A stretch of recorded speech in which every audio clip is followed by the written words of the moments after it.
గారికి ధన్యవాదాలు. అలాగే మా అనిల్ గారికి, గోవర్ధన్ గారికి, కమల్ గారికి, లింగం గారికి, అలాగే ఉన్న ఇతర సభ్యులకు అందరికీ కూడా నా తరఫు నుంచి ధన్యవాదాలు. ముఖ్యంగా ఎన్నో ఆటుపోట్ల మధ్యలో, ఎన్నో కుట్రలు కుతంత్రాల మధ్యలో టీవీఏసీ జేఏసీ పెట్టి 10 నెలల నుంచి ఎన్నో పోరాటాలు చేసుకుంటూ ఎప్పటికప్పుడు యాజమాన్యానికి, ప్రభుత్వానికి మన కడుపు తిప్పల గురించి తెలియజేస్తూ ముందుకు పోతా ఉంది. అదే పరిణామంలో మన పెద్ద సంఘాలైన 11 యూనియన్ కావచ్చు, అలాగే 327 యూనియన్ కావచ్చు, అలాగే ఇతర సంఘాలకు కూడా అందరికీ, కుల సంఘాలకు కూడా అందరికీ మనం జేసీ తరఫు నుంచి 20,000 మంది కార్మికుల సమస్యపై ఎప్పటికప్పుడు వాళ్లకు ఇప్పటికీ 3 సార్లు లెటర్లు ఇవ్వడం జరిగింది. అందరం కలిసి ఈ సమస్యను పరిష్కరిద్దాం అంటే యజమానం ఏమంటారు, సమ్మె చేస్తే ఉద్యోగాలు తీసేస్తాం. ఎందుకంటే గతంలో కొందరు సమ్మెలు చేయడం వల్ల మన 190 మందిని తీసేసారు. ఆ భయంతో ఇంకా కార్మికులకు అలాగే పెట్టడం జరిగింది. మన కార్మికులు కూడా అలాగే భయంలో ఉన్నారు. కానీ మాది లేవంగానే సమ్మె గురుకుడు ఉండదు. దానికి కొన్ని పద్ధతులు ఉంటాయి, కొన్ని రాజకీయాలు ఉంటాయి. అన్ని దృష్టిలో పెట్టుకొని ఆలోచన చేసే ముందుకు పోతాం, వెనకకు వస్తాం, వెనకకు వస్తాం, ముందుకు వస్తాం. ఎప్పుడు గడద మీకు దెబ్బ కొట్టాలో మాకు తెలుసు. ఎందుకంటే ఎంతో అనుభవంతో పనిచేసుకుంటూ పోతా ఉన్నాం. ఊరికేనే లేచిందిరా పరుగు, లేడీ పరుగు అనుకుంటా సమ్మెకు పోయి లాస్ట్కు బోల్రా ఒక్క పడతాం. ఒక సామెత కూడా ఉంది, పరిగెత్తి పాలు తాగే బదులు నిలబడి నీళ్లు తాగమని. గత 2014 నుంచి 2020 దాకా ఏం జరిగిందో మీకు అందరికీ తెలుసు. ఇవాళ కార్మికులకు అందరికీ విచ్ఛిన్నం చేశారు. నేను ఆనాటి నుండే చెప్తా ఉన్నా, సమ్మె చేసేది నువ్వు కాదురా బాబు, సమ్మె చేపించేది యజమాన్యం. ఆ ప్రభాకర్ రావు రిటైర్మెంట్ ముఠా కొడుకులు అంతా కలిసి చేపించారని చెప్పా. ఆయన ఇవ్వండి విన్నారు. అప్పుడు మన కార్మికులు కూడా విన్నే.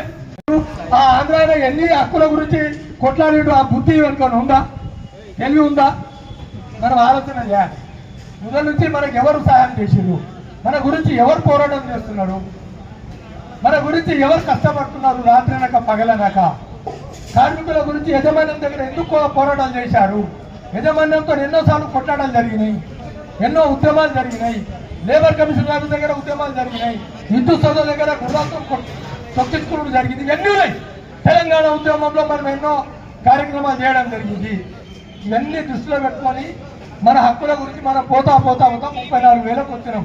200 జీతం కాంట్రాక్టర్ ఇంటికాడ పోయి కూర్చొని, అయ్యా కాంట్రాక్టర్ జీతాలు ఇరా బాబు అనే స్టేజ్ నుంచి ఈరోజు 1వ తారీఖు జీతం తీసుకునే స్థాయికి వచ్చినాం పోరాటాల ద్వారా.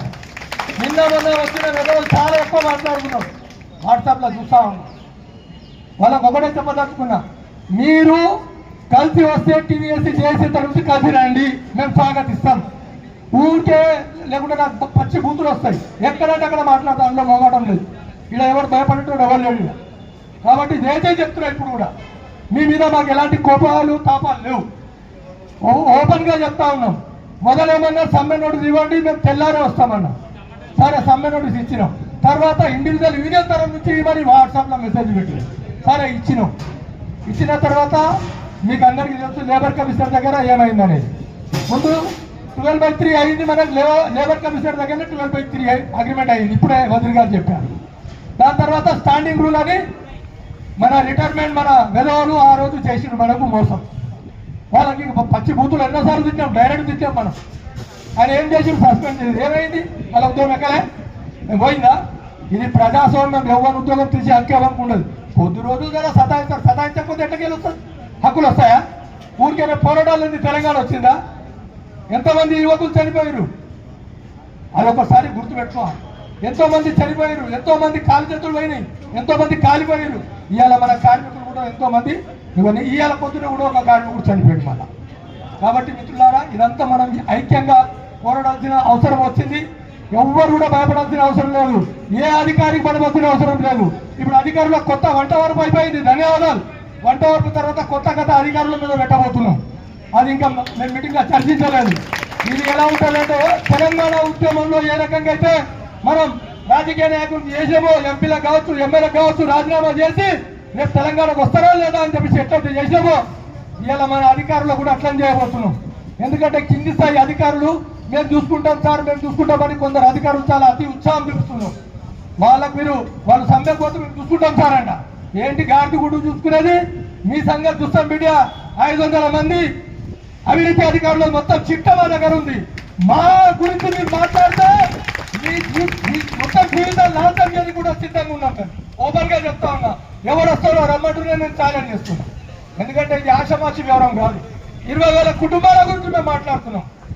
మీ గురించి మీరు లంచాలు తిన్నా మేము మాట్లాడతలేదు. మా 20,000 మంది కార్మికుల హక్కుల గురించి మేము మాట్లాడుతున్నాం. మా హక్కులకు అడ్డు ఎవరు వచ్చినా వాళ్ళకి అడ్డంగా నడుపులే, ఇక వేరేది ఏముండదు. ఇక లాస్ట్ వెబర్ అదే. కాబట్టి మిత్రులారా, ఐక్యంగా మనం పోరాడదాం.